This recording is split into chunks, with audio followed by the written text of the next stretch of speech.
ಆತ್ಮೀಯರೇ ನಮಸ್ಕಾರ. ನಾನು ಸಿದ್ದಣ್ಣ ದಳವಾಯಿ. ತಮ್ಮೆಲ್ಲರಿಗೂ ಮತ್ತೊಮ್ಮೆ ಸ್ಪರ್ಧಾ ಜೀನಿಯಸ್ ಅಕಾಡೆಮಿಗೆ ಆತ್ಮೀಯವಾದ ಸ್ವಾಗತ. ಆತ್ಮೀಯರೇ, ನಿಮ್ಗೆಲ್ಲ ಗೊತ್ತಿರೋ ಹಾಗೆ ಈ ಕರ್ನಾಟಕ ಮತ್ತು ತಮಿಳುನಾಡು ನಡುವೆ ಹಲವಾರು ವಿಷಯಗಳಿಗಾಗಿ ವಿವಾದ ಇದೆ. ಭಾಷಾ ವಿಚಾರವಾಗಿ, ನದಿ ನೀರಿನ ಹಂಚಿಕೆ ವಿಚಾರವಾಗಿ ವಿವಾದ ಇರೋದಂತೂ ನಿಮ್ಗೆಲ್ಲ ಗೊತ್ತಿರುವಂತ ವಿಚಾರ. ಆದ್ರೆ ಕಾವೇರಿ ನದಿ ವಿಚಾರವಾಗಿ ಬಹಳಷ್ಟು ವಿವಾದಗಳಾಗಿವೆ. ಪ್ರತಿ ವರ್ಷ ಕಾಲಕ್ಕೆ ಮಳೆ ಆದ್ರೆ ಯಾವುದೇ ವಿವಾದ ಇರೋದಿಲ್ಲ. ಒಂದ್ ವೇಳೆ ಏನಾದ್ರೂ ಕಾವೇರಿ ಕೊಳ್ಳದಲ್ಲಿ ನೀರಿನ ಪ್ರಮಾಣ ಕಡಿಮೆ ಆದ್ರೆ ಕರ್ನಾಟಕ ಮತ್ತು ತಮಿಳುನಾಡು ನಡುವೆ ಪ್ರತಿ ವರ್ಷ ವಿವಾದ ಉಂಟಾಗಿ ಪ್ರತಿ ವರ್ಷ ತಮಿಳುನಾಡಿನವರು ಸುಪ್ರೀಂ ಕೋರ್ಟ್ ಹೋಗೋದನ್ನು ನಾವೆಲ್ಲ ನೋಡ್ತಾ ಇದ್ದೀವಿ. ಇದು ನಮ್ಮ ದೇಶದಲ್ಲಿ ಅತ್ಯಂತ ಹಳೆ ನದಿ ವಿವಾದಗಳಲ್ಲಿ ಒಂದು ಅಂತ ಹೇಳ್ಬೋದಾಗಿದೆ. ಯಾವುದು? ಕರ್ನಾಟಕ ಮತ್ತು ತಮಿಳುನಾಡು ರಾಜ್ಯಗಳ ನಡುವೆ ಇರ್ತಕ್ಕಂಥ ನದಿ ವಿವಾದ, ಕಾವೇರಿ ನದಿ ನೀರು ಹಂಚಿಕೆ ವಿವಾದ. ಅದನ್ನು ಬಿಟ್ರೆ ಕರ್ನಾಟಕ ಗೋವಾ ಮತ್ತು ಮಹಾರಾಷ್ಟ್ರ ನಡುವೆ ಮಹಾದಾಯಿ ನದಿ ನೀರು ಹಂಚಿಕೆ ವಿವಾದ ಇದೆ. ಮಹಾರಾಷ್ಟ್ರ ಕರ್ನಾಟಕ ಆಂಧ್ರ ತೆಲಂಗಾಣ ನಡುವೆ ಇರೋದು ಕೃಷ್ಣಾ ನದಿ ನೀರು ಹಂಚಿಕೆ ವಿವಾದ. ಇವೆಲ್ಲದರ ನಡುವೆ ಈಗ ಮತ್ತೊಂದು ಸುದ್ದಿ ಎದ್ದಿದೆ. ಮತ್ತೊಮ್ಮೆ ಕರ್ನಾಟಕ ಮತ್ತು ಮಹಾರಾಷ್ಟ್ರ ಸರ್ಕಾರಗಳು ಮತ್ತೊಂದು ಸುತ್ತಿನ ಜಂಗಿ ಕುಸ್ತಿಗೆ ರೆಡಿ ಆಗಿವೆ. ಒಂದ್ ಕಡೆಗೆ ಕರ್ನಾಟಕ, ಇನ್ನೊಂದ್ ಕಡೆಗೆ ತಮಿಳುನಾಡು. ಇವೆರಡೂ ಸರ್ಕಾರಗಳ ನಡುವೆ ಮತ್ತೊಂದು ಸಂಘರ್ಷ ನಡೆಯೋದಂತೂ ಸತ್ಯ. ಆತ್ಮೀಯರೇ, ಇವತ್ತು ನಾನು ಚರ್ಚೆ ಮಾಡ್ತಿರುವಂತ ವಿಷಯ ಯಾವುದಪ್ಪ ಅಂದ್ರೆ ಅತಿ ಮುಖ್ಯವಾದ ವಿಷಯ, Pennar river dispute. South Pennar ಅಂತ ಕರಿತೀವಿ ಅಥವಾ ದಕ್ಷಿಣ ಪಿನಾಕಿನಿ ಅಂತ ಕರಿತಿರ್ತೀವಿ. ಆ ನದಿಗೆ ಸಂಬಂಧಪಟ್ಟಂತೆ ಮತ್ತೊಂದು ವಿವಾದ ಹುಟ್ಕೊಂಡಿದೆ. ಕರ್ನಾಟಕದಲ್ಲಿ ಹುಟ್ಟಿ ತಮಿಳುನಾಡಿನ ಮೂಲಕ ಹರಿದು ಬಂಗಾಳ ಕೊಲ್ಲಿಯನ್ನು ಸೇರುವಂತ ಒಂದು ನದಿ ಸೌತ್ ಪೆನ್ನಾರ್ ಅಥವಾ ಪಿನಾಕಿ ನದಿಗೆ ಸಂಬಂಧಪಟ್ಟಂತೆ ಇತ್ತೀಚೆಗೆ ಸುಪ್ರೀಂ ಕೋರ್ಟ್ ನೀಡಿರುವ ಆದೇಶವೊಂದು ಮತ್ತೊಮ್ಮೆ ಕರ್ನಾಟಕ ಮತ್ತು ಮಹಾರಾಷ್ಟ್ರದ ನಡುವೆ ಮತ್ತೊಂದು ಹೊಸ ವಿವಾದ ಸೃಷ್ಟಿಯಾಗೋದಕ್ಕೆ ಕಾರಣವಾಗಿದೆ. ಸ್ವಲ್ಪ ಮಟ್ಟಿಗೆ ಕರ್ನಾಟಕಕ್ಕೆ ಹಿನ್ನಡೆ ಆಗಿದೆ ಅಂತ ನಾವು ಹೇಳ್ಬೋದಾಗಿದೆ.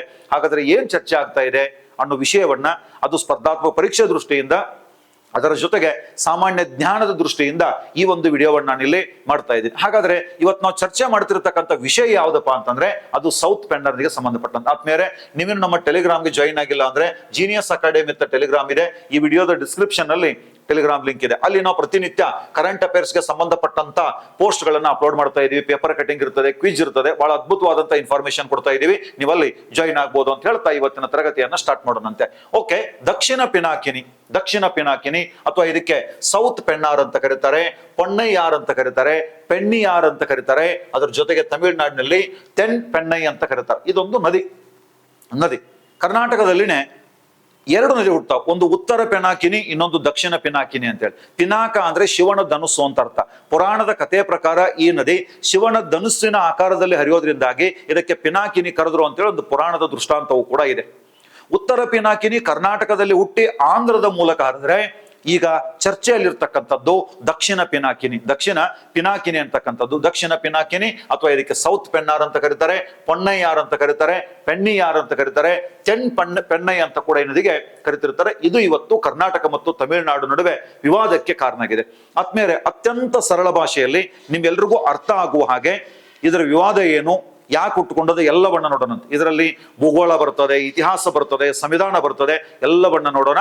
ಮೊದಲಿಗೆ ಈ ನದಿಯ ಬಗ್ಗೆ ನೋಡೋಣ. ದಕ್ಷಿಣ ಪಿನಾಕಿನಿ ಈ ನದಿ ಹುಟ್ಟೋದು ಕರ್ನಾಟಕದ ಚಿಕ್ಕಬಳ್ಳಾಪುರ ಜಿಲ್ಲೆಯಲ್ಲಿ ನಂದಿ ಬೆಟ್ಟದ ಸಾಲಿನ ಚನ್ನಕೇಶವ ಅಂತಕ್ಕಂಥ ಬೆಟ್ಟ. ಈ ಒಂದು ಚಿತ್ರ ನೋಡ್ರಿ.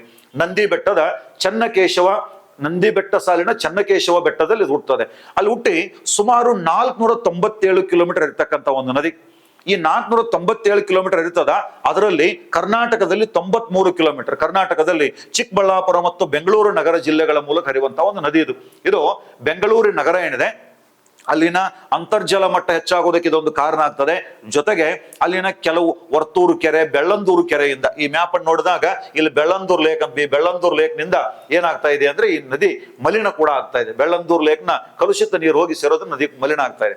ಕರ್ನಾಟಕದ ಚಿಕ್ಕಬಳ್ಳಾಪುರ ಮತ್ತು ಬೆಂಗಳೂರು ನಗರ ಜಿಲ್ಲೆ ಮೂಲಕ ಹರಿತಕ್ಕಂಥ ಇದು ತಮಿಳುನಾಡನ್ನ ಪ್ರವೇಶಿಸಿ ತಮಿಳುನಾಡಿನಲ್ಲಿ ಹೊಸೂರು, ಕೃಷ್ಣಗಿರಿ, ಧರ್ಮಪುರಿ, ತಿರುವಣ್ಣಮಲೈ, ವಿಲ್ಲಪುರಂ ಮತ್ತು ಕಡಲೂರು ಮೂಲಕ ಹರಿದು ಕೊನೆಗೆ ಈ ಕಡಲೂರು ಸಮೀಪ ಬಂಗಾಳ ಕೊಲ್ಲಿಯನ್ನ ಸೇರ್ತದ ಈ ಒಂದು ನದಿ ದಕ್ಷಿಣ ಪಿನಾಕಿನಿ.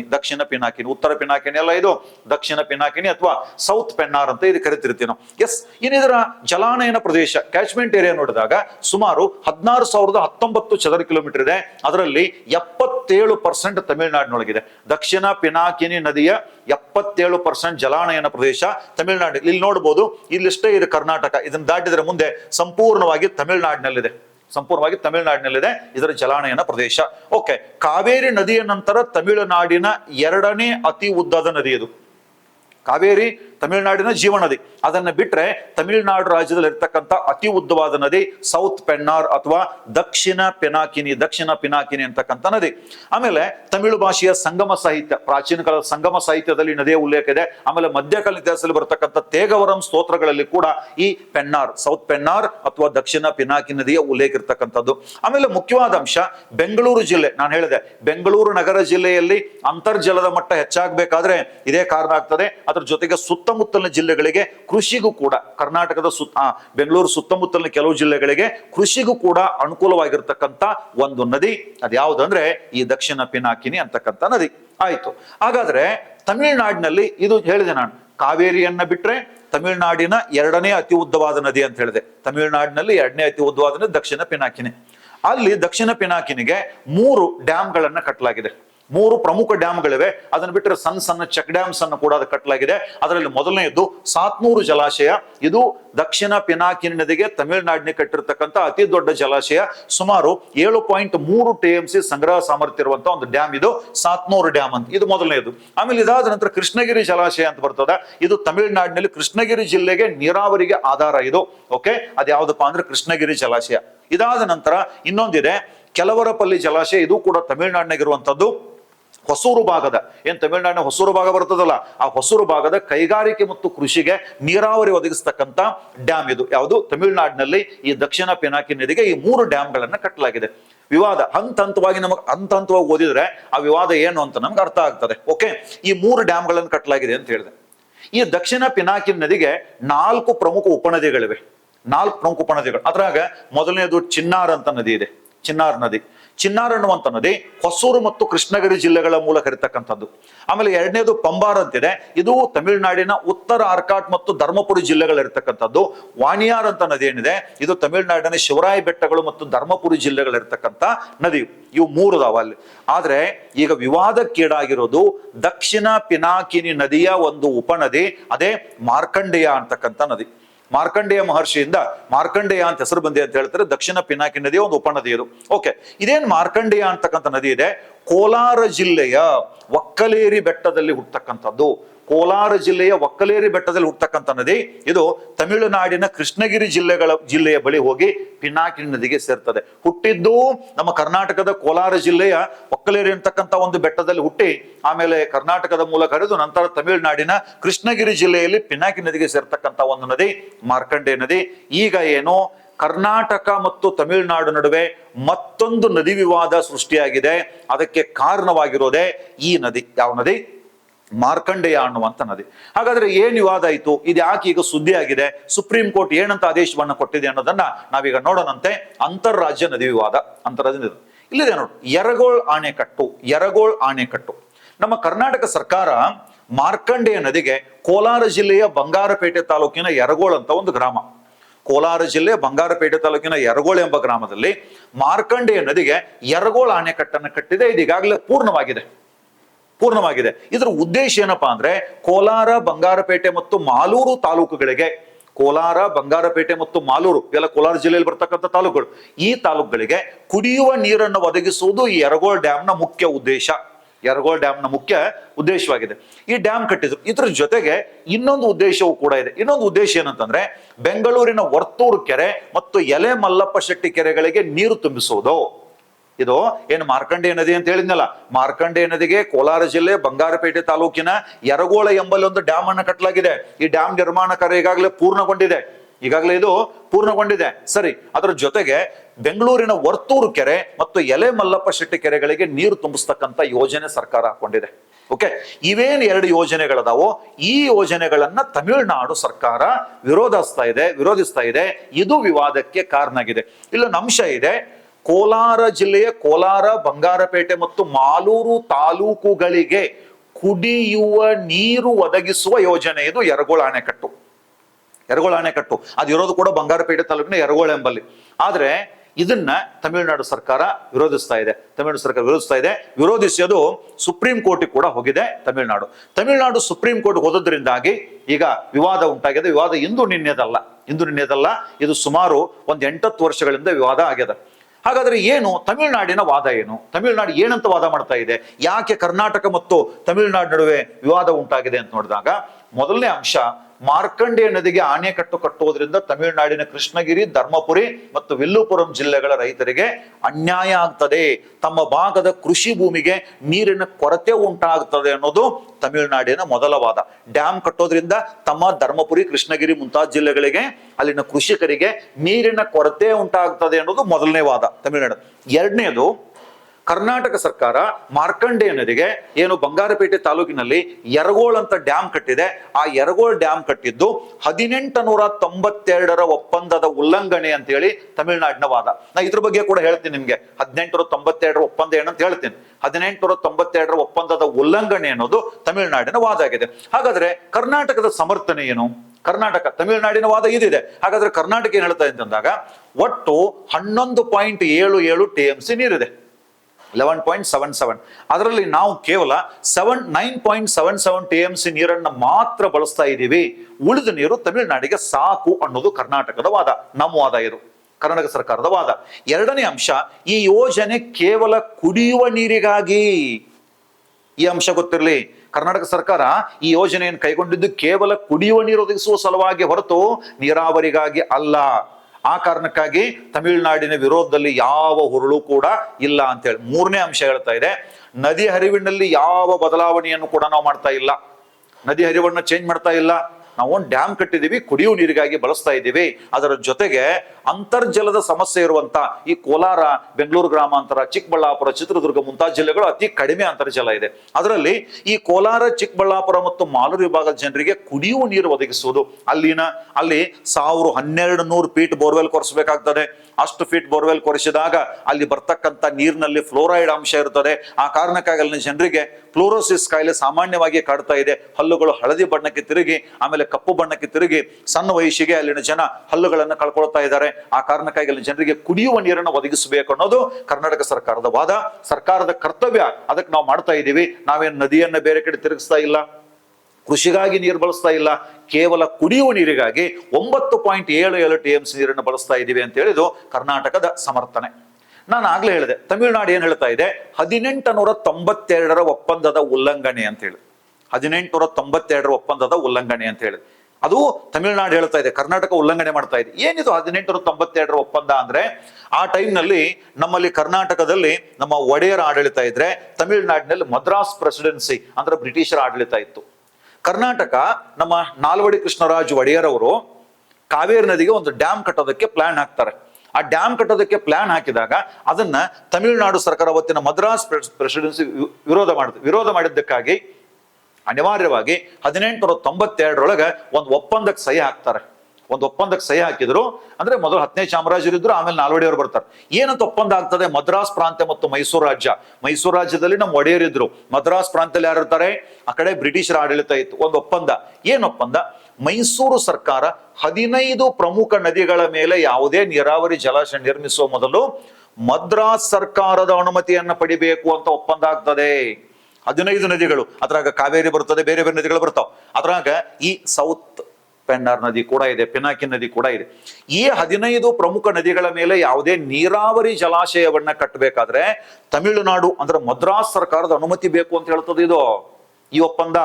ಅಂದ್ರೆ ಇಲ್ಲಿ ಏನಾಗಿದೆ, ಕರ್ನಾಟಕಕ್ಕೆ ಅನ್ಯಾಯ ಆಗಿದೆ. ಕರ್ನಾಟಕ ತನ್ನ ಪಾಲ ನೀರನ್ನು ಬಳಸಬೇಕಂದ್ರೂ ಕೂಡ ಮದ್ರಾಸ್ ಅನುಮತಿ ಬೇಕಂತೆ, ಮದ್ರಾಸ್ ಗೌರ್ಮೆಂಟ್ ಅನುಮತಿ ಬೇಕಂತ ಹೇಳಿ. ಆಮೇಲೆ ಎರಡನೇ ಅಂಶ, ಯೋಜನೆಯ ಸಂಪೂರ್ಣ ಮಾಹಿತಿ ಮದ್ರಾಸ್ ಸರ್ಕಾರಕ್ಕೆ ಕೊಡ್ಬೇಕಂತೆ. ಅಂದ್ರೆ ಕರ್ನಾಟಕ ಏನ್ ಡ್ಯಾಮ್ ಕಟ್ತಿರ್ತದಲ್ಲ ಇಲ್ಲಿ ನದಿಗಳಿಗೆ ಇಲ್ಲಿ ಹರಿದು ತಮಿಳುನಾಡಿಗೆ ಹೋಗ್ತಕ್ಕಂಥ ನದಿಗಳಿಗೆ, ಆ ನದಿಗಳಿಗೆ ಡ್ಯಾಮ್ ಕಟ್ಟಬೇಕಾದ್ರೆ ಯೋಜನೆಯ ಸಂಪೂರ್ಣ ಮಾಹಿತಿ DPR ಕೊಡ್ಬೇಕು ಅವರಿಗೆ. ಓಕೆ, ಕೊಡ್ಬೇಕು. ಓಕೆ, ಇದಾದ ನಂತರ ಏನು, ಮದ್ರಾಸ್ ಸರ್ಕಾರ, ಇಲ್ಲೊಂದು ಅಂಶ ಇದೆ ನೋಡ್ರಿ, ಮದ್ರಾಸ್ ಸರ್ಕಾರ ತನ್ನ ಹಿತಾಸಕ್ತಿಗೆ ಧಕ್ಕೆಯಾಗದ ಹೊರತು ಅನುಮತಿಯನ್ನ ನಿರಾಕರಿಸುವಂತಿಲ್ಲ. ಇದೇನ್ ನೋಡ್ರಿ, ಇದು ಕರ್ನಾಟಕದವರು ಡ್ಯಾಮ್ ಕಟ್ಟಬೇಕಂದ್ರೆ ಮದ್ರಾಸ್ ಸರ್ಕಾರ ಅನುಮತಿ ಪಡಿಬೇಕು. ಆದ್ರೆ ಮದ್ರಾಸ್ ಸರ್ಕಾರ ತನ್ನ ಹಿತಾಸಕ್ತಿಗೆ ಅದು ಧಕ್ಕೆ ಆಗ್ಲಿಲ್ಲ ಅಂದ್ರೆ ಅನುಮತಿಯನ್ನ ನಿರಾಕರಿಸುವಂತಿಲ್ಲ ಅಂತ ಹೇಳ್ತೀವಿ. ಒಂದ್ ಅರ್ಥದಲ್ಲಿ ಹೆಂಗಾಯ್ತು ಗೊತ್ತಾ, ಇದು ಅವ್ರ ಅನುಮತಿ ತಗೊಂಡು ನಾವು ಡ್ಯಾಮ್ ಕಟ್ಟಬೇಕು. ಅದು ಅವರಿಂದ ಅವ್ರಿಗೆ ಹಾನಿ ಆಗದೆ ಇದ್ರು ಸಹಿತ ಅವ್ರು ನಮ್ಮ ಹಿತಾಸಕ್ತಿಗೆ ಧಕ್ಕೆ ಆಗಿದೆ ಅಂತ ವಾದ ಮಾಡಿದ್ರೆ ನಾವು ಡ್ಯಾಮ್ ಕಟ್ಟೋದಕ್ಕೆ ಅವಕಾಶ ಇಲ್ಲ. ಈ ಒಪ್ಪಂದದ ಉಲ್ಲಂಘನೆ ಆಗಿದೆ ಅಂತೇಳಿ ತಮಿಳುನಾಡು ಸುಪ್ರೀಂ ಕೋರ್ಟ್ಗೆ ಹೋಗಿದೆ. ಇವಾಗ ತಮಿಳುನಾಡಲ್ಲಿ ಹೋಗಿದೆ, ಈಗ ಸುಪ್ರೀಂ ಕೋರ್ಟ್ಗೆ ಹೋಗಿದೆ. ಆಗ ಮತ್ತೊಂದು ವಿವಾದ ಹುಟ್ಕೊಂಡಿದೆ. ಆಗ ಸುಪ್ರೀಂ ಕೋರ್ಟ್ ತೀರ್ಪು ಕೊಟ್ಟದನ್ನ ನೋಡೋಣಂತೆ. ಆದ್ರೆ ಡ್ಯಾಮ್ನ ಬಗ್ಗೆ ಕರ್ನಾಟಕದ ಅಸಮಾಧಾನ ಏನು? ಇದು ಅಸಮಾನ ಒಪ್ಪಂದ, ಅಂದ್ರೆ ಸಮಾನ ನ್ಯಾಯ ಇಲ್ಲ ಇದರಲ್ಲಿ, ನಮಗೆ ಅನ್ಯಾಯ ಆಗಿದೆ. ಯಾಕಂತಂದ್ರೆ ಮೈಸೂರು ರಾಜರ ಮೇಲೆ ಒತ್ತಡ ಹಾಕಿ ಒಪ್ಪಂದಕ್ಕೆ ಸಹಿ ಹಾಕಿಸಲಾಗಿದೆ ಅಂತೇಳಿ ಕರ್ನಾಟಕದ ವಾದ. ಎರಡನೆಯದು, ಈ ಒಪ್ಪಂದ ಮೇಲ್ಭಾಗದ ರಾಜ್ಯವಾದ, ನದಿಯ ಮೇಲ್ಭಾಗದ ರಾಜ್ಯವಾದ ಕರ್ನಾಟಕದ ಸ್ವತಂತ್ರ ಅಭಿವೃದ್ಧಿಗೆ ಅಡ್ಡಿಯಾಗಿದೆ ಅಂತೇಳಿ. ಆದ್ರೆ ಏನಾಯ್ತು ಗೊತ್ತಾ, ಇದು ಹಾಗೆ ನಡೀತಾ ಬಂತು. 1892 ಒಪ್ಪಂದ ನಡೆದಿತ್ತು. 1924 ಮತ್ತೊಂದು ಒಪ್ಪಂದ ಆಗ್ತದೆ. ಮತ್ತೊಂದು ಒಪ್ಪಂದ ಆಗಿ ಕಣ್ಣಂಬಾಡಿ ಡ್ಯಾಮ್ ಅನ್ನ ಡ್ಯಾಮ್ ಕಟ್ಟೋದಕ್ಕೆ ಸ್ಟಾರ್ಟ್ ಇತ್ತು, ಆದ್ರೆ ಇನ್ನೂ ಪೂರ್ತಿ ಆಗಿರ್ಲಿಲ್ಲ. ಆ ಪೂರ್ತಿ ಮುಗಿಸೋದಕ್ಕೆ ಸಂಪೂರ್ಣ ಅವಕಾಶ ಕೂಡ ಆ ಟೈಮ್ನ ನಮಗೆ ಸಿಗ್ತದೆ. ಯಾವಾಗ? 1924. ತಮಿಳುನಾಡು ವಾದ ಏನಿದೆ ಇವಾಗ, 1892 ಒಪ್ಪಂದವನ್ನ ಉಲ್ಲಂಘಿಸಿ ಇವರು ಕನ್ನಡಿಗರು, ಕರ್ನಾಟಕ ಸರ್ಕಾರ ಯರಗೋಳ್ ಡ್ಯಾಮ್ ಅನ್ನ ಕಟ್ಟಿದೆ ಅಂತೇಳಿ ಅವ್ರ ವಾದ. ಅದು ಯಾರ ವಾದ? ತಮಿಳುನಾಡಿನ ವಾದ. ಹಾಗಾದ್ರೆ ಯಾಕೆ ಈಗ ಸುದ್ದಿ ಆಯಿತು, ಯಾವ ರೀತಿಯಾಗಿ ನಡೆದು ಬಂತು ಅಂತ ನೋಡಿದಾಗ, ಈ ಒಂದು ವಿವಾದ ನಡೆದು ಬಂದ ದಾರಿ. ಕರ್ನಾಟಕ ಸರ್ಕಾರ ಕೋಲಾರ ಜಿಲ್ಲೆ ಬಂಗಾರಪೇಟೆ ತಾಲೂಕಿನ ಯರಗೋಳ್ ಎಂಬಲ್ಲಿ ದಕ್ಷಿಣ ಪಿನಾಕಿನಿ ನದಿಯ ಉಪನದಿಯಾಗಿರುವಂತ ಮಾರ್ಕಂಡೇಯ ನದಿಗೆ ಒಂದು ಡ್ಯಾಮ್ ಕಟ್ಟಿತು, ಯರಗೋಳ್ ಡ್ಯಾಮ್ ಅಂತೇಳಿ. ಆ ಡ್ಯಾಮ್ ಅನ್ನ ಕಟ್ಟಿದಾಗ 2018 ಕರ್ನಾಟಕದ ಯೋಜನೆಗಳು ವಿರುದ್ಧ ತಮಿಳುನಾಡು ಸುಪ್ರೀಂ ಕೋರ್ಟ್ ಮೆಟ್ಲಿರ್ತದೆ. ಸುಪ್ರೀಂ ಕೋರ್ಟ್ ನ ಕ್ವಶನ್ ಮಾಡ್ತದೆ. ಎರಡು ವಾದ ಹೇಳಿದೆ. ಒಂದು, 1892 ಒಪ್ಪಂದದ ಉಲ್ಲಂಘನೆಯಾಗಿದೆ, ಜೊತೆಗೆ ನಮಗ್ ಬರುವಂತ ನೀರನ್ನ ಕರ್ನಾಟಕ ಸರ್ಕಾರ ತಡಿತಾ ಇದೆ ಅಂತೇಳಿ ಸುಪ್ರೀಂ ಕೋರ್ಟ್ಗೆ ಹೋಗ್ತದೆ. 2019 ಮತ್ತೆ ಸುಪ್ರೀಂ ಕೋರ್ಟ್ಗೆ ಕ್ವಶನ್ ಮಾಡ್ತದೆ. ಸುಪ್ರೀಂ ಕೋರ್ಟ್ ಮನವಿ ಸಲ್ಲಿಸ್ತದೆ. ತಮಿಳುನಾಡು ಏನಂತ ಮನವಿ ಸಲ್ಲಿಸ್ತದೆ? ಇಲ್ಲ, ನೀವೇನ್ ಮಾಡ್ಬೇಕು, ಒಂದು ನ್ಯಾಯ ಮಂಡಳಿಯನ್ನ ರಚನೆ ಮಾಡಬೇಕು ಅಂತ ಹೇಳಿ ಹೇಳ್ತದೆ. ಆದ್ರೆ ಸುಪ್ರೀಂ ಕೋರ್ಟ್ ನ್ಯಾಯಮಂಡಳಿ ರಚನೆ ಮಾಡಂತ ಹೇಳಿಲ್ಲ. ಒಂದು ಕೇಂದ್ರ ಜಲಶಕ್ತಿ ಆಯೋಗ ಅಂತಿದೆ. ಆಮೇಲೆ ಕೇಂದ್ರ ಜಲಶಕ್ತಿ ಆಯೋಗ ಅಂತಿದೆ. ಈ ಕೇಂದ್ರ ಜಲಶಕ್ತಿ ಆಯೋಗ 2024 ಮತ್ತು 25 ಅವಧಿಯಲ್ಲಿ 24-25 ಅವಧಿಯಲ್ಲಿ ಏನ್ ಮಾಡದ, 9 ಸಂಧಾನ ಸಭೆಗಳನ್ನು ನಡೆಸದ ಕರ್ನಾಟಕ ಮತ್ತು ತಮಿಳುನಾಡು ನಡುವೆ. ಆದ್ರೆ ಸಂಧಾನ ಸಭೆ ಯಶಸ್ವಿ ಆಗಿಲ್ಲ. ಅದಕ್ಕೀಗ ಸುಪ್ರೀಂ ಕೋರ್ಟ್ ಏನ್ ತೀರ್ಪು ಕೊಟ್ಟಿದೆ ಗೊತ್ತಾ? ಈಗ ಸುಪ್ರೀಂ ಕೋರ್ಟ್ ಹೇಳಿದ್ದೇನಂತಂದ್ರೆ, ನಾವು ಇಲ್ಲಿವರೆಗೆ ಸಂಧಾನ ಸಭೆಯನ್ನು ನಡೆಸ್ರಿ ಅಂತ ಹೇಳಿದ್ವಿ, ಆದ್ರೆ ನಡೆಸಿದ್ರಿ, ಅದು ವಿಫಲ ಆಗ್ಯದ. ಅಂದ್ರೆ ಇದೊಂದು ದೊಡ್ಡ ವಿವಾದ ಆಗ್ಯದ. ಅದಕ್ಕೆ ಏನ್ ಮಾಡ್ಬೇಕು ಗೊತ್ತಾ? ದಕ್ಷಿಣ ಪೆಣ್ಣಾರ್ ನದಿ ನೀರು ಹಂಚಿಕೆ ವಿವಾದವನ್ನ ಬಗೆಹರಿಸಲು 1 ತಿಂಗಳ ಒಳಗಾಗಿ ಅಂತಾರಾಜ್ಯ ನದಿ ನೀರು ವಿವಾದ ನ್ಯಾಯ ಮಂಡಳಿ ಟ್ರಿಬ್ಯುನಲ್ ಅನ್ನ ರಚನೆ ಮಾಡಬೇಕು ಅಂತೇಳಿ ಕೇಂದ್ರ ಜಲಶಕ್ತಿ ಸಚಿವಾಲಯಕ್ಕೆ ಸುಪ್ರೀಂ ಕೋರ್ಟ್ ನಿರ್ದೇಶನ ನೀಡಿತು. 8ನೇ ತಾರೀಕು ಇದೇ ಫೆಬ್ರವರಿ 2, 2026. ಆ ಕಾರಣಕ್ಕಾಗಿ ಇದು ಸುದ್ದಿಯಲ್ಲಿದೆ. ಒಂದರ್ಥದಲ್ಲಿ ಇದು ಕರ್ನಾಟಕಕ್ಕೆ ಹಿನ್ನಡೆ. ಯಾಕೆ ಕರ್ನಾಟಕ ಹಿನ್ನಡೆ ಅಂದ್ರೆ, ಈ ಯರಗೋಳ್ ಡ್ಯಾಮ್ ಅನ್ನ ಕಟ್ಟಿದ್ರು ಕೂಡ ಆ ನೀರನ್ನು ಬಳಸಲಾರ್ದಂಗ ಆಗ್ತದೆ. ಯಾವ ಕಾರಣಕ್ಕಾಗಿ? ಇದು ನ್ಯಾಯಮಂಡಳಿ ರಚನೆ ಆಗ್ಬೇಕು, ಅದಕ್ಕೊಬ್ಬರು ಅಧ್ಯಕ್ಷರ ನೇಮಕ ಮಾಡ್ಬೇಕು, ಅದು ವೈಜ್ಞಾನಿಕವಾಗಿ ಅಧ್ಯಯನ ಮಾಡಿ ಅದು ನ್ಯಾಯಮಂಡಳಿ ಅಂದ್ರೆ ಅದು ನ್ಯಾಯಾಲಯನೇ, ಅದು ತೀರ್ಪು ಕೊಡ್ಬೇಕು, ನೀರು ಹಂಚಿಕೆ ಮಾಡಿ ತೀರ್ಪು ಕೊಡ್ಬೇಕು. ಇದೇ ನ್ಯಾಯಮಂಡಳಿ ರಚನೆ ಆಗ್ತದೆ. ಉಭಯ ರಾಜ್ಯಗಳ ನೀರಿನ ಲಭ್ಯತೆ ಮತ್ತು ಹಂಚಿಕೆಯನ್ನು ವೈಜ್ಞಾನಿಕವಾಗಿ ಅಧ್ಯಯನ ಮಾಡಿ ಒಂದು ತೀರ್ಪು ನೀಡುತ್ತದೆ. ಇದು ಎಷ್ಟು 10 ವರ್ಷ ಹೋಗ್ತದೋ 20 ವರ್ಷ ಹೋಗ್ತದೋ ಯಾರಿಗ್ ಗೊತ್ತು. ಒಂದೇ ತಿಂಗಳೊಳಗೆ ನದಿ ನೀರು, ಅಂತಾರಾಜ್ಯ ನದಿ ನೀರು ಅದು ನ್ಯಾಯಮಂಡಳಿ ರಚನೆ ಮಾಡ್ರಿ ಅಂತ ಹೇಳದ, ಒಂದೇ ತಿಂಗಳದಾಗ ಗೆಜೆಟ್ ಹೊರಡಿಸ್ರಿ ಅಂತ ಹೇಳೋದು. ಆದ್ರೆ ಅದು ವಿಚಾರಣೆ ಆಗಿ ಅಧ್ಯಯನ ಮಾಡಿ ತನಿಖೆ ಎಲ್ಲ ಮುಗಿದು ಕೊನೆಗೆ ತೀರ್ಪು ಕೊಡ್ಬೇಕಂದ್ರೆ ಎಷ್ಟು ವರ್ಷ ಹೋಗ್ತದೋ ಗೊತ್ತಿಲ್ಲ. ಒಂದರ್ಥದಲ್ಲಿ ದಕ್ಷಿಣ ಪೆಣ್ಣಾರ್ ಅಥವಾ ದಕ್ಷಿಣ ಪಿನಾಕಿನಿ ನದಿಯ ವಿಷಯದಲ್ಲಿ ಕರ್ನಾಟಕಕ್ಕೆ ಅನ್ಯಾಯ ಆಗ್ತಾ ಇದೆ ಅಂತ ನಾವು ಹೇಳ್ಬೋದಾಗಿದೆ. ಇನ್ನು ಇಲ್ಲಿ ಸಂವಿಧಾನದ ಒಂದು ವಿಧಿಯನ್ನು ಕೂಡ ನಾನು ಇಲ್ಲಿ ಮೆನ್ಷನ್ ಹೇಳೋದಕ್ಕೆ ಇಷ್ಟಪಡ್ತೀನಿ. ಆರ್ಟಿಕಲ್ ನಂಬರ್ 262 ಇದರಲ್ಲಿ 2 ಬರುತ್ತೆ. ಮೊದಲನೆಯದು 262 ಒಳಗೆ ಸಬ್ ಕ್ಲಾಸ್ 1 ಉಪವಿಧಿ 1 ಇದೇನ್ ಹೇಳ್ತದೆ ಗೊತ್ತಾ? ಯಾವುದೇ ಅಂತಾರಾಜ್ಯ ನದಿ ವಿವಾದ ಅಥವಾ ನದಿ ಕಣಿವೆಗಳ ನೀರಿನ ಬಳಕೆ, ವಿತರಣೆ ಮತ್ತು ನಿಯಂತ್ರಣಕ್ಕೆ ಸಂಬಂಧಿಸಿದ ವಿವಾದಗಳ ಇತ್ಯರ್ಥಕ್ಕಾಗಿ ಸಂಸತ್ತು ಕಾನೂನನ್ನು ರೂಪಿಸಬಹುದು ಅಂತ ಹೇಳ್ತದೆ. 262(1). ಆಮೇಲೆ ಅದರೊಳಗೆ ಎರಡನೇದು ಹೇಳ್ತದೆ, ಇಂತಹ ವಿವಾದಗಳಿಗೆ ಸಂಬಂಧಿಸಿದಂತೆ ಸುಪ್ರೀಂ ಕೋರ್ಟ್ ಅಥವಾ ಯಾವುದೇ ಇತರ ನ್ಯಾಯಾಲಯಗಳು ಹಸ್ತಕ್ಷೇಪ ಮಾಡದಂತೆ ಸಂಸತ್ತು ಕಾನೂನಿನ ಮೂಲಕ ನಿರ್ಬಂಧಿಸಬಹುದು. ಅಂದ್ರೆ ಸುಪ್ರೀಂ ಕೋರ್ಟ್ ಕೂಡ ಹಸ್ತಕ್ಷೇಪ ಮಾಡದಂತೆ ನಿರ್ಬಂಧಿಸಬಹುದು ಅಂತ ಹೇಳ್ತದೆ. ಓಕೆನಾ? ಇದು 2 262 ಒಳಗೆ 1, ಆಮೇಲೆ 262 ನಲ್ಲಿ 2 ಬರ್ತಾವ. ಇದೇನೈತಲ್ಲ ಇದು ವಿವಾದಗಳ ಇತ್ಯರ್ಥಕ್ಕಾಗಿ ಸಂಸತ್ತು ಕಾನೂನು ರಚಿಸಬಹುದು ಅಂತಿದೆ.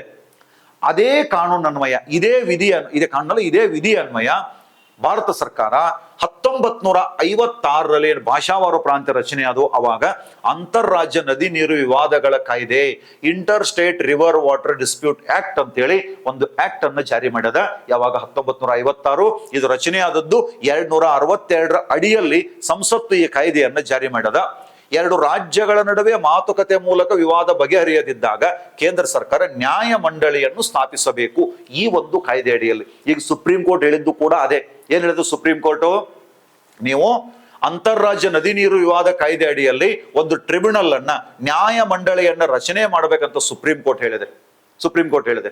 ಇದು ಹಾಗಾದ್ರೆ ಈ ನದಿ ನೀರು ಹಂಚಿಕೆ ವಿವಾದ ಮತ್ತು ನದಿ ನೀರಿನ ರಕ್ಷಣೆ ಇದೆಲ್ಲ ಯಾವ ಪಟ್ಟಿಯಲ್ಲಿ ಬರ್ತಂದಾಗ ಸಂವಿಧಾನದ 7ನೇ ಅನುಸೂಚಿಯಲ್ಲಿ ಕೇಂದ್ರ ಪಟ್ಟಿ, ರಾಜ್ಯ ಪಟ್ಟಿ, ಸಮವರ್ತಿ ಪಟ್ಟಿ ಅಂತ ಬರ್ತದ.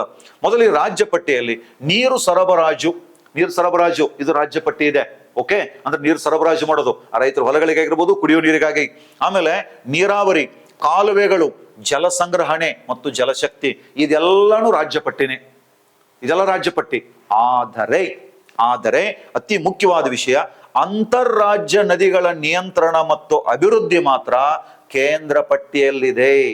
ಅಂತಾರಾಜ್ಯ ನದಿಗಳ ನಿಯಂತ್ರಣ ಮತ್ತು ಅಭಿವೃದ್ಧಿ ಕೇಂದ್ರ ಪಟ್ಟಿಯಲ್ಲಿದೆ. ಆ ಕಾರಣಕ್ಕಾಗಿ ಈ ಸಂವಿಧಾನಾತ್ಮಕ ಅಂಶಗಳನ್ನು ಕೂಡ ನಾವಿಲ್ಲಿ ತಿಳ್ಕೊಳ್ಬೇಕಾಗ್ತದೆ. ಆದ್ಮೇಲೆ ನಾವ್ ಇಲ್ಲಿವರೆಗೆ ಆ ದಕ್ಷಿಣ ಪಿನಾಕಿನಿ ನದಿಯ ಬಗ್ಗೆ ನೋಡಿದ್ವಿ. ಅದು ಎಲ್ಲಿ ಹುಟ್ಟು ಎಲ್ಲಿರ್ತದ, ಕರ್ನಾಟಕದೊಳಗೆ ಅದರ ಜಲಾನಯ ಪ್ರದೇಶ ಎಲ್ಲದ, ತಮಿಳುನಾಡಿನೊಳಗೆ ಎಷ್ಟಿದೆ ನೋಡಿದ್ವಿ.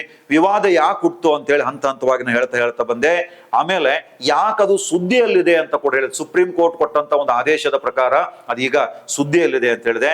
ಅದಾದ ನಂತರ ಅತಿ ಮುಖ್ಯವಾದಂತ ಅಂಶ ಇಲ್ಲಿ ಬರ್ತಕ್ಕಂಥ ಸಂವಿಧಾನಾತ್ಮಕ ಅಂಶಗಳನ್ನು, ಜೊತೆಗೆ ವಿವಾದದ ಹಂತಗಳನ್ನ, ಹಾದಿಗಳು ನಡೆದು ಬಂದಂತ ದಾರಿಗಳನ್ನ ನಾವಿಲ್ಲಿ ನೋಡಿದ್ವಿ. ಇಷ್ಟು ಈ ದಕ್ಷಿಣ ಪಿನಾಕಿ ನದಿಯ ಬಗ್ಗೆ. ಆದ್ಮೇಲೆ ಈ ತರಗತಿ ನಿಮ್ಗೆ ಇಷ್ಟ ಆಗಿದ್ರೆ ನಿಮ್ಮ ಸ್ನೇಹಿತರು ಕೂಡ ಈ ವಿಡಿಯೋದ ಲಿಂಕ್ ಅನ್ನ ಶೇರ್ ಮಾಡೋದ್ರ ಮೂಲಕ ಪ್ರೋತ್ಸಾಹಿಸಿ ಅಂತ ಹೇಳ್ತಾ ತರಗತಿ ಮುಗಿಸ್ತಾ ಇದ್ದೀನಿ. ತಮ್ಮೆಲ್ಲರಿಗೂ ನಮಸ್ಕಾರ.